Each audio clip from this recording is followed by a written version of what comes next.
नमस्कार दोस्तों, आज मैं आपके लिए लेके आई हूँ अमृता प्रीतम की एक और लिखी कहानी जिसका शीर्षक है चम्मक छल्लो। चम्मक छल्लो गुर्बत की झकझोरी हुई वह लड़की है जिसकी अपनी ही मुस्कुराहट उसके नाजुक बदन पर चाबुक की तरह लग जाती है और मुस्कुराहट की कीमत से खरीदी हुई मांस की डली जब घर की हंडिया में भूनी जाती है तब उसे लगता है चूल्हे पर उसकी मुस्कुराहट भूनी जा रही हो। आइए सुनते हैं ये कहानी। तनिक निकट आना छल्लो की माँ, देखो न जरा, आज तो मेरा घुटना बहुत ही सूज गया है। ये कहते हुए छल्लो के वृद्ध पिता ने अपनी टांग को फैलाकर देखा। टांग में जोर की टीस हुई और उसने पुनः अपनी टांग समेट ली। हाय, मर गया। वृद्ध हुकुमचंद की पहली पत्नी का देहांत हो गया था। वह थी छल्लो की माँ। उसके पश्चात हुकुमचंद ने अपने धन के जोर से एक युवती करतारों से शादी कर ली। विवाह के 2 दिन बाद ही वह उसे छल्लो की माँ कहकर पुकारने लगा था। करतारों को यह अच्छा नहीं लगता था। उसने गुस्से में आकर उससे कहा था, सीधी तरह मेरा नाम लेकर बुलाया करो, मुझे अच्छा नहीं लगता हर समय छल्लो की माँ, छल्लो की माँ। भाग्यवान मैं जो ठहरा छल्लो का बाप। तो फिर तू ही बता, तू हुई कि नहीं हुई छल्लो की माँ? मैंने कोई बुरी बात कही? वृद्ध हुकुमचंद कई बार करतारों के कहने पर सीधी तरह उसका नाम लेकर ही पुकारने लगा था, परंतु फिर भी कभी कभी भूले भटके मुंह से निकल ही जाता था। ओ छल्लो की माँ। छल्लो उसकी बड़ी लाडली बेटी थी। वैसे तो उसका नाम कौशल्या रखा था, परंतु लाड प्यार से वह उसे छल्लो कहकर पुकारता था।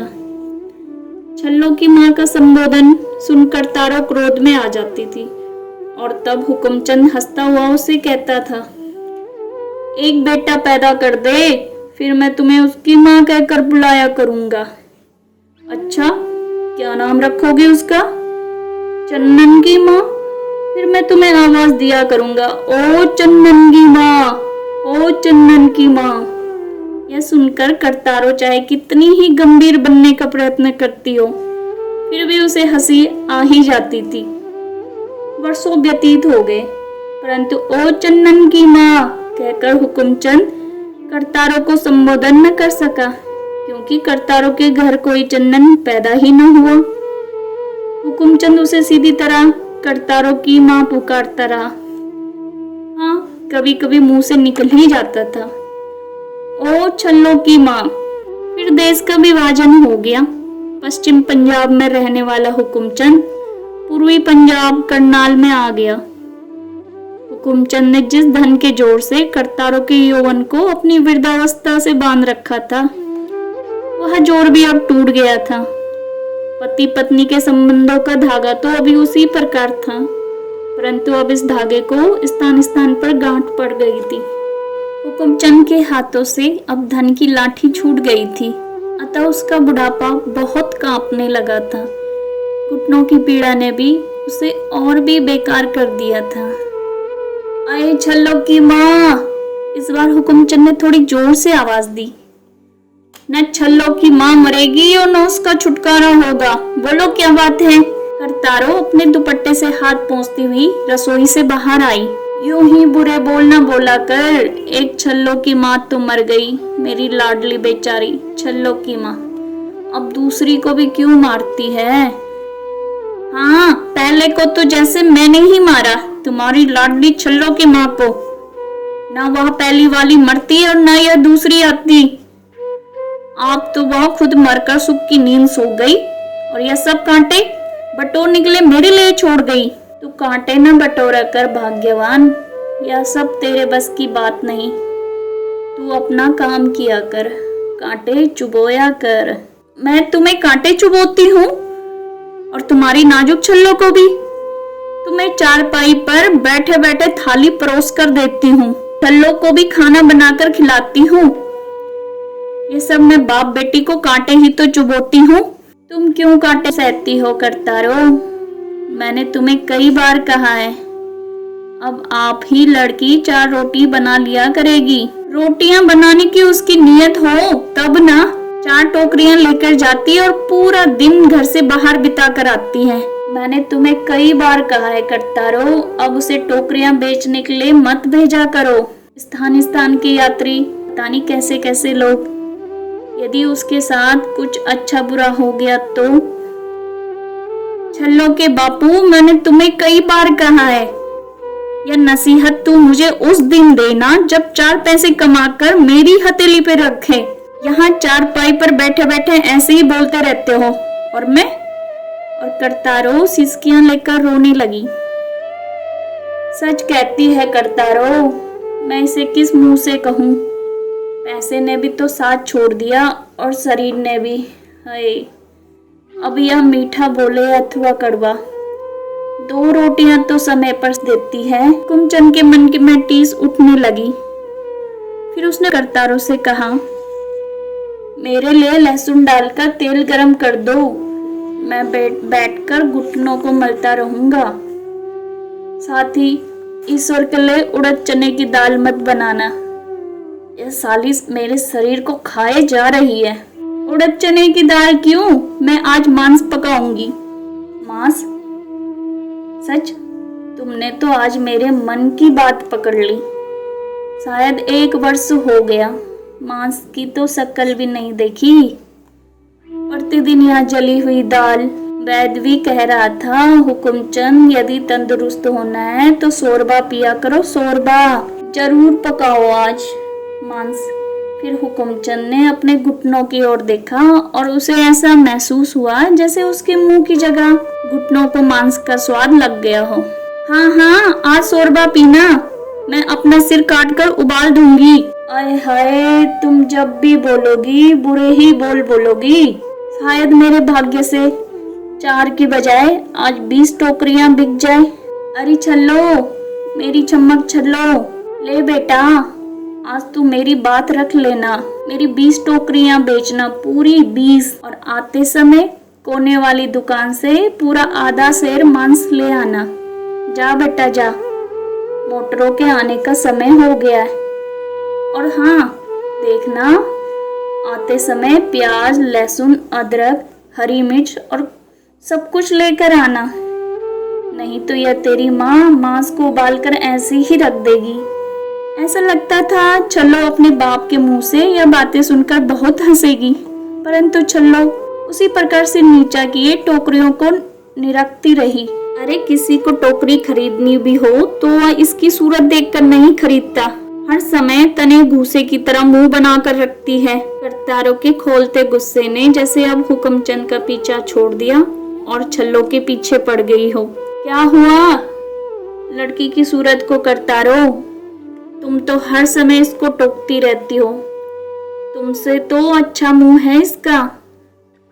हुकुमचंद ने जैसे करतारों के सारे गुस्से को अपनी ओर मोड़ना चाहा, परंतु करतारों का गुस्सा इतनी जल्दी मुड़ने वाला नहीं था।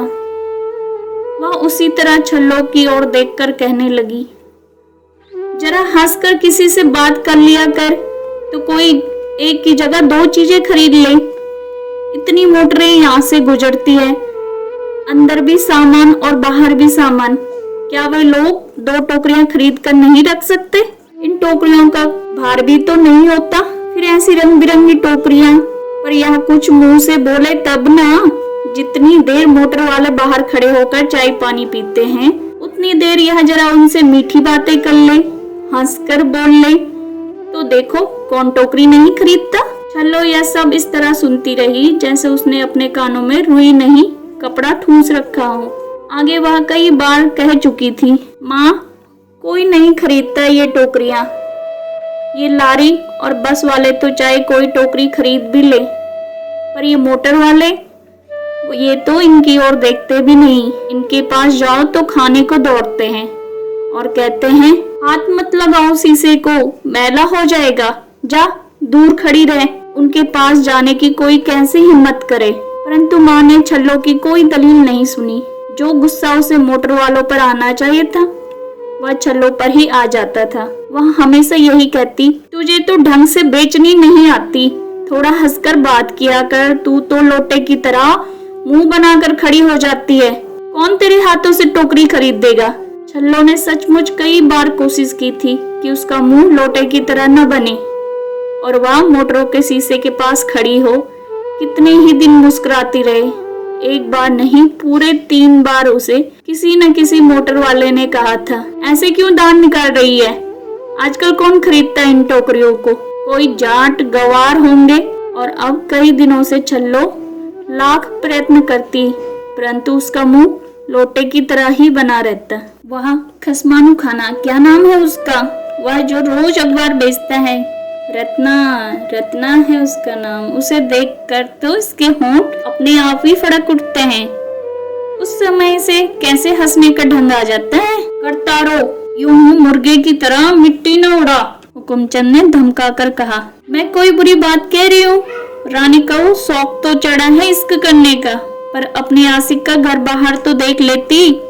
टके टके के अखबार बेचता है वह, कल को कहाँ से खिलाएगा इसे।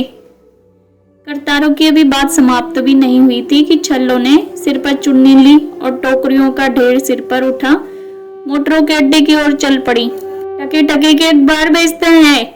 माँ की बात छल्लो के कानों में एक फुंसी की तरह दर्द करने लगी। पर जब वह मोटरों के अड्डे पर पहुंची तो उसे आती जाती और खड़ी मोटरों का ध्यान न रहा। वह अपनी टोकरियों के ग्राहक ढूंढने के स्थान पर उसकी सूरत ढूंढने लगी जो टके टके के अखबार बेचता था। आज तू देर से आई छल्लो। रत्ना पीछे की ओर से आकर छल्लो के सामने खड़ा हो गया। मैं? छल्लो तबक गई। फिर रत्ना के मुंह की ओर देखकर उसे महसूस हुआ कि अब उसका मुंह लोटे की तरह नहीं रहा। मैं एक टोकरी बुन रही थी, यह देख, आज मैंने इसमें हरे फूल डाले हैं, कितनी सुंदर है ना ये टोकरी। छल्लो, हाँ, टोकरी तू हमेशा ही सुंदर बनाती है, पर एरे गेरे के पास जाकर तेरा टोकरी दिखाना मुझे अच्छा नहीं लगता। तू भी तो हर एरे गेरे के पास जाकर अखबार दिखाता है। और छल्लो हंस पड़ी। मेरी बात और है छल्लो, मैं मर्द हूँ, मेरा अखबार कोई खरीदे न खरीदे, पर मेरी मुंह की ओर कोई नहीं देखता। और मेरे मुंह की ओर कौन देखता है?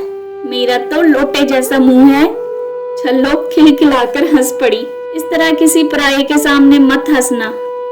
टोकरियों के स्थान पर वह हाँ, और फिर छल्लो का हंसता हुआ चेहरा गंभीर हो गया। क्या करूं रत्ने, लोगों के सामने तो मेरा मुंह लोटे की तरह ही बन जाता है। और माँ कहती है कि तू सबके साथ हंसा कर, हंस के बात किया कर। रत्ना ने छल्लो के हाथ से सब टोकरियां छीन ली। मैं तुम्हें नहीं बेचने दूंगा ये टोकरियां। एक बंद दुकान की ओर इशारा करके वह बोला, तू वहां चुपचाप बैठ जा, मैं आज सभी अखबार बेच लूंगा और फिर उन पैसों से तू मेरी टोकरियां खरीद लेगा। आगे भी तू कई बार इस तरह कर चुका है रत्ना, कब तक इस तरह करेगा? क्या तुझे घर में इन टोकरियों का अचार डालना है? हाँ, मुझे टोकरियों का अचार डालना है, नहीं तो किसी दिन तेरी माँ तेरा ही अचार डाल देगी। एक लारी आई है, तू यहीं ठहर, मैं अभी आता हूँ अखबार बेचकर। रत्ना शीघ्रता से टोकरियां छल्लो को पकड़ाकर उस लारी की ओर चला गया। छल्लो के मन में आया कि वह भी उसके पीछे पीछे उस लारी की ओर जाए, शायद वहाँ कोई टोकरी का ग्राहक भी हो। पर छल्लो से रत्ना के हुक्म जैसी बात टाली न गई। वह टोकरियों को एक ओर रखकर उस दुकान के तख्ते पर बैठ गई। ताराचंद नाम के आदमी ने छुरी से अपनी औरत की नाक काट दी। 22 वर्ष की सुंदरी की नाक काट दी। पूरी खबर पढ़िए। दूर रत्ना की आवाज आ रही थी। लोग जल्दी जल्दी रत्ना से अखबार खरीद रहे थे। छल्लो की हंसी फूट रही थी। गरम गरम खबरें, साइंस की एक नई इजाद। कई बार रत्ना कहा करता था कि और वह तिब्बत के दलाई लामा की और रूस के रॉकेटों की बात ऊंची ऊंची आवाज में सुनाया करता था, परंतु आज छल्लो की हंसी फूट रही थी। भला यह कोई सुनने लायक बात है? किसी बेवकूफ ने अपनी सुंदर पत्नी की नाक काट दी। ड्राइवर ने लारी का हॉर्न दिया। सभी सवारियां पुनः लारी में बैठ गई। रत्ना शीघ्रता से छल्लो के पास वापस आ गया और बोला, आज बहुत से अखबार पहली ही और दूसरी लारी में ही बिक गए। तू तो प्रार्थना करता होगा कि रोज कोई मर्द अपनी औरत की नाक काट दिया करे। छल्लो हंस पड़ी। औरत कि नाक कटे या अपनी अक्ल। अखबार तो इसी तरह की खबरों से बिकता है। देख नहीं रही थी लोग कैसे अखबार छीन रहे थे। क्यों रत्ना, लोगों को यह बात इतनी मजेदार क्यों लगी? औरत की जाने कोई गलती थी भी कि नहीं? अगर हो भी तो इसमें क्या मर्दानगी कि औरत का दिल न जीता गया और उसकी नाक ही काट दी। ऐसा लगता है जैसे यह खबर सुनकर इन लोगों के मन में भी मर्दानगी जाग उठी हो। रत्ना हंसने लगा। दोनों शायद इसी प्रकार अभी बातों में ही लगे रहते, परंतु इसी समय एक लारी और आ गई, साथ ही एक दो मोटरें भी आ गई। मैं भी तनिक चक्कर लगा आऊं, रत्ना ने कहा। मैं भी जरा मोटर देख आऊं, शायद कोई। नहीं चलो नहीं, तू ही नहीं, पागल हो गया है रत्ना? ऐसे ही हाथ पे हाथ धरकर कब तक बैठी रहूंगी? मैंने तो तुम्हें कहा है आज मैं तुम्हारी 6 टोकरियां खरीद लूंगा। मेरी चमक चलो। और रत्ना ने प्यार से मुंह चिढ़ाया। नहीं रत्ना नहीं, रोज रोज ऐसे नहीं। और आज तो बापू ने कहा था पूरी 20 टोकरियां बेचना। यह कहती हुई छल्लो मोटर की ओर चली गई और रत्ना लारी की ओर दौड़ गया। पूरा आधा सेर मांस, प्याज, लहसुन, अदरक। छल्लो सोच ही रही थी कि कितना अच्छा हो आज यदि वह अपने बापू के लिए यह सब कुछ खरीद कर ले जा सके। किसी को टोकरी खरीदनी भी हो तो वह इसकी सूरत देखकर नहीं खरीदता। तनिक किसी से हंसकर बात करे तो कोई एक जगह की जगह 2 टोकरियां खरीद ले। यह तो लोटे जैसा मुंह बनाए रहती है। माँ करतारों के सभी बोल छल्लो के कानों में तिनकों की तरह चुभ रहे थे। छल्लो ने मोटर वाले बाबू की ओर देखा और सोचा यदि सामने मोटर में रत्ना बैठा हो और वह उसे देखकर कितनी खुश हो। साथ ही छल्लो ने महसूस किया कि अब उसका मुंह लोटे की तरह नहीं था। बाबू बहुत सुंदर टोकरी है। कौन सी टोकरी? बाबू गाड़ी में बैठे बैठे ही बोला और फिर कहने लगा मुझे तो सिर्फ सोडा चाहिए, टोकरी वोकरी नहीं। जाओ सामने की दुकान से एक गिलास में सोडा और बर्फ डालवा लाओ। सोडा और बर्फ? छल्लो ने सामने दुकान वाले को बाबू का संदेश दे दिया। वो फिर मोटर के पास वापस आ गई। बहुत सुंदर टोकरी है बाबू, छल्लो ने खिड़की से बाबू को बोला। सुंदर टोकरी बाबू के आगे करते हुए कहा। बाबू ने टोकरी की ओर नहीं देखा। वह छल्लो को देखते हुए कहने लगा हाँ टोकरी है तो बहुत सुंदर, खरीद लो ना बाबू, सिर्फ 6 आने। साथ ही छल्लो ने बड़ा यत्न किया कि उसका मुंह लोटे जैसा न बन जाए। सामने की दुकान का लड़का सोडा और बर्फ ले आया। बाबू ने अपनी गाड़ी में पड़ी हुई एक टोकरी खोली और विस्की की बोतल निकालकर उसमें सोडा मिलाया। फिर वह घूंट पीता हुआ छल्लो से कहने लगा सिर्फ 6 आने की? हाँ बाबू सिर्फ 6 आने की, और 2 ले लो तो 10 आने की। अगर मैं 4 ले लूं तो 4? छल्लो अपनी उंगलियों पर पैसे गिनने लगी। साथ ही उसे ख्याल आया माँ करतारो सच्ची कहती है कि यदि मैं हंसकर किसी को टोकरी बेचने के लिए बोलूं तो वह खरीद ही लेगा। बाबू अपना गिलास खत्म कर चुका था। खाली गिलास और सोडे के पैसे सामने दुकानदार के नौकर को देकर गाड़ी स्टार्ट कर ली। बाबू टोकरी ले लो टोकरी। छल्लो की आशा बुझने लगी। टोकरी तो मैं ले लूं लेकिन मेरे पास टूटे हुए पैसे नहीं है। मैं सामने किसी दुकान से नोट तुड़वा लाती हूँ, छल्लो ने बड़ी जल्दी से कहा। इन छोटी छोटी दुकानों पर नोट नहीं टूटेगा। मेरे पास कोई छोटा नोट नहीं है, सभी 100-100 के नोट हैं। छल्लो ने निराश होकर अपनी बाह पीछे कर ली। हाँ एक बात हो सकती है, बाबू ने कुछ सोचकर कहा। छल्लो की आशा जाग पड़ी। बाहर की बड़ी सड़क पर पेट्रोल का एक पंप है, मैं वहाँ से पेट्रोल भी ले लूंगा और नोट भी तुड़वा लूंगा। लेकिन पता नहीं वह कितनी दूर है। तुम वहाँ तक गाड़ी में बैठ जाओ, बहुत सुंदर टोकरियां हैं, मैं बहुत सी खरीद लूंगा। और साथ ही बाबू ने दरवाजा खोल दिया कार का। छल्लो के पांव कुछ रुके, परंतु उसे पिता की इच्छा सब उसके पांव को आगे ढकेलती रही। अरे छल्लो मेरी चमक छल्लो, ले बेटा आज तू मेरी बात रख लेना, पूरी 20 टोकरियां हैं। और छल्लो शीघ्रता से कार में बैठ गई। कार चली, तेज हुई और तेज हो गई। फिर पक्की सड़क पर जाती हुई कार कच्ची सड़क की ओर मुड़ ली। बाबू कहाँ है पेट्रोल पंप? छल्लो ने घबरा कर पूछा। फिर उसकी सांस बाबू की बाहों में घुट गई। छल्लो के सिर में कुछ चक्कर आए और फिर उसकी बाहें बाबू की बाहों से हार गई। जब छल्लो को होश आया तो वह एक पेड़ के नीचे अस्त व्यस्त सिकुड़ी हुई पड़ी थी। वहां ना तो कार थी न कोई बाबू था। छल्लो ने अपने कपड़ों की ओर देखा, सामने पड़ी हुई टोकरियों की ओर देखा। सब कुछ मिट्टी में लथपथ हो रहा था। टोकरियां छल्लो से उठाई न गई। मुश्किल से उसकी टांगों ने उसका ही भार उठाया और वह कच्ची सड़क पर मन के मन कदम धरती पक्की सड़क पर पहुंच पाई। एक राह चलती लारी खड़ी हो गई। कंडक्टर ने पूछा, करनाल करनाल। छल्लो ने एक बार लारी को देखा, सिर हिला दिया, हाँ। और जब छल्लो से किसी ने पैसे मांगे तो वह चौंक पड़ी। उसके पास तो लारी का भाड़ा तक नहीं था। फिर उसे एकाएक याद आया कि जेब में 3-4 आने थे। उसने जेब टटोली। जेब में पैसे तो नहीं थे, परंतु एक 10 रुपए का नोट था। छल्लो के मन में आया कि अच्छा हो यदि वह लारी से कूद जाए, गिरकर मर जाए और ये नोट के भी टुकड़े टुकड़े हो जाएं। कंडक्टर ने छल्लो को सोच में पड़ी देख खुद ही उसके हाथ से नोट छीन लिया और बोला, भाड़ा तो कुल 5 ही आने हैं, लेकिन मैं तुम्हारा नोट तोड़ देता हूँ। और फिर उसने जितने पैसे छल्लो को वापस दिए उसने चुपचाप जेब में डाल लिए। गिन लो अच्छी तरह से, कंडक्टर ने कहा।